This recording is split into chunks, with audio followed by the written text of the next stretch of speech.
में ही भारत की आत्मा निवास करती है। ऐसे ही किसानों की प्रगति के लिए हम खेती बाड़ी से जुड़ी हुई बहुत सी नई लाभकारी जानकारियां हर रोज सुबह लेकर आते हैं। तो चलिए कार्यक्रम शुरू करने से पहले देखते हैं आज क्या है अन्नदाता में। फूलों की खेती से संवरा किसान का जीवन।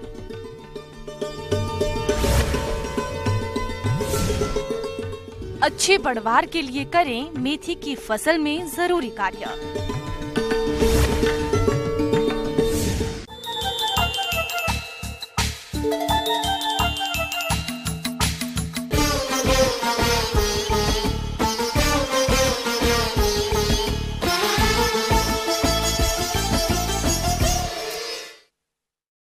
देश के कई किसान हाईटेक तकनीक से खेती करके अच्छा खासा मुनाफा कमा रहे हैं।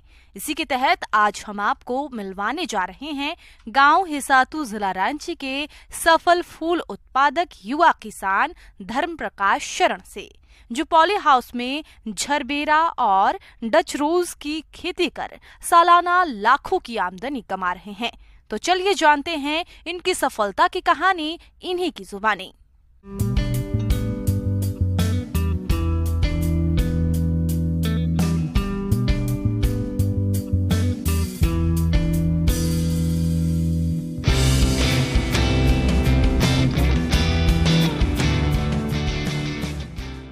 मेरा पॉली हाउस है। आरंभ में मैं सेंट जेवियर कॉलेज से मैंने ग्रेजुएशन किया है हिस्ट्री ऑनर्स में, और इसके बाद आफ्टर ग्रेजुएशन मैंने फिर यूपीएससी की तैयारी की। वहाँ पे नहीं होने की वजह से फिर मैं यहाँ पे आया और घर में लोगों के साथ विचार विमर्श हुआ, तो हम लोगों ने फिर सोचा कि हम लोग फ्लोरिकल्चर की ओर जाएं, और हम लोगों ने फ्लोरिकल्चर के लिए तैयारी की। और इस समय मेरे पास जो टोटल जो एरिया है, जो ज़मीन है, वो करीब 5 एकड़ का है। और इसमें इस 5 एकड़ में मेरे पास 3 पॉली हाउस बने हुए हैं, और हर पॉली हाउस जो है 4-4 हजार स्क्वायर फीट का है। फूलों की खेती ने आज कई किसानों की जिंदगी बदल दी है। फूल तो अनेक तरह के होते हैं, लेकिन यहाँ हम ऐसे फूलों की बात कर रहे हैं जिनकी बाजार में अधिक मांग रहती है, जिसमें जरबेरा और डच गुलाब बेहतरीन फूलों में आते हैं। धर्म प्रकाश अपने 5 एकड़ फार्म पर इन्हीं फूलों का उत्पादन कर रहे हैं, जिससे साल में करोड़ों का टर्नओवर हो रहा है। मैं इस समय जहाँ पे खड़ा हूँ, ये जरबेरा का पॉली हाउस है, और यहाँ पे करीब 20,000 पौधे लगे हुए हैं जरबेरा का। मेरे पास जो जरबेरा है वो डिफरेंट कलर के हैं। उसमें पिंक है, येलो है, ऑरेंज है, रेड है, वाइट है। उसके अलग अलग नाम भी हैं, अलग अलग वैरायटी है। जैसे वाइट जो है उसमें मेरे पास ब्रेक डांस है, पिंक कलर जो है वो पिटाली है, और हाइमी सोकी है, ऑरेंज लीविया है। ये वैरायटी है। ऐसे इसके अलावा और भी डिफरेंट वैरायटी के जरबेरा होते हैं। हमारा जो जरबेरा है उसका डायमीटर जो है करीब 12 से 14 सेंटीमीटर के आसपास में है। ये 12 और 14 मैंने इसलिए बोला क्योंकि जब गर्मी आता है तो उस समय इसका डायमीटर घटता है, और ठंड जब आता है तो इसका डायमीटर बढ़ता है। और मेरे फूल का क्वालिटी जो है बहुत बढ़िया है, जिस कारण से इसका मार्केट में डिमांड भी है।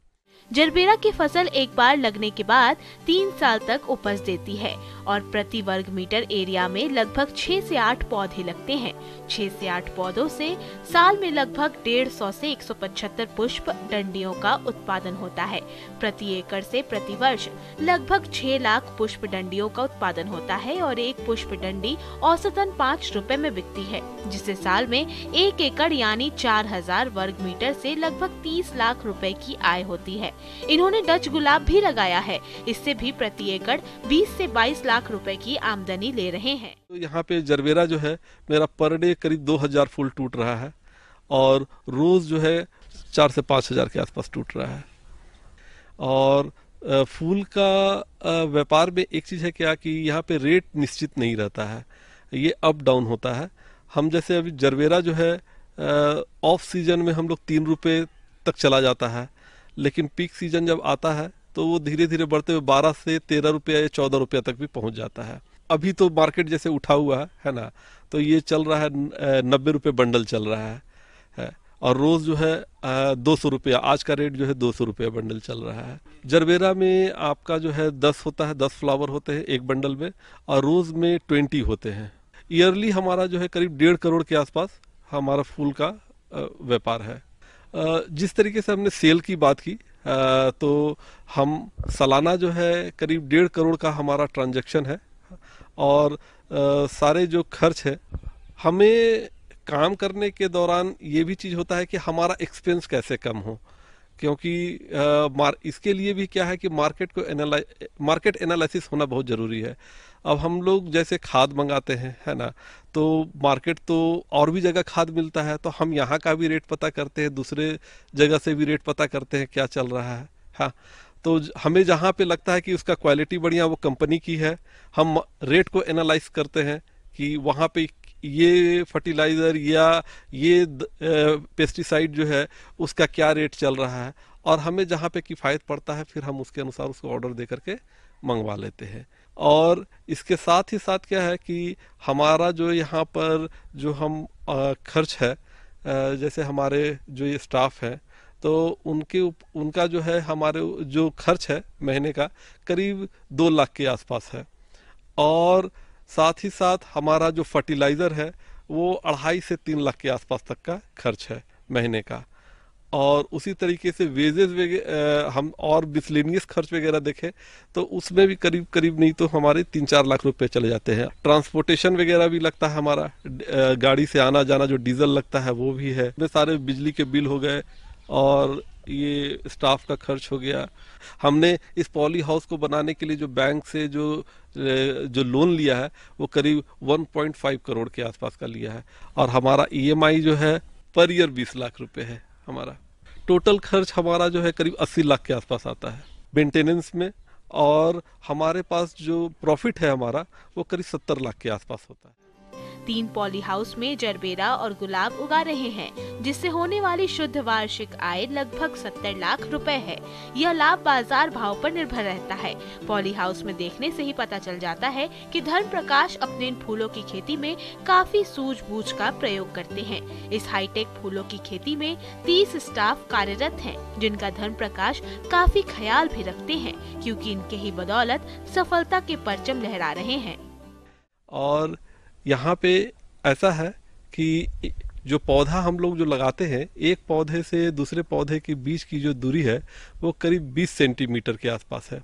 और एक बेड से दूसरे बेड के बीच की दूरी जो है वो करीब 40 सेंटीमीटर है।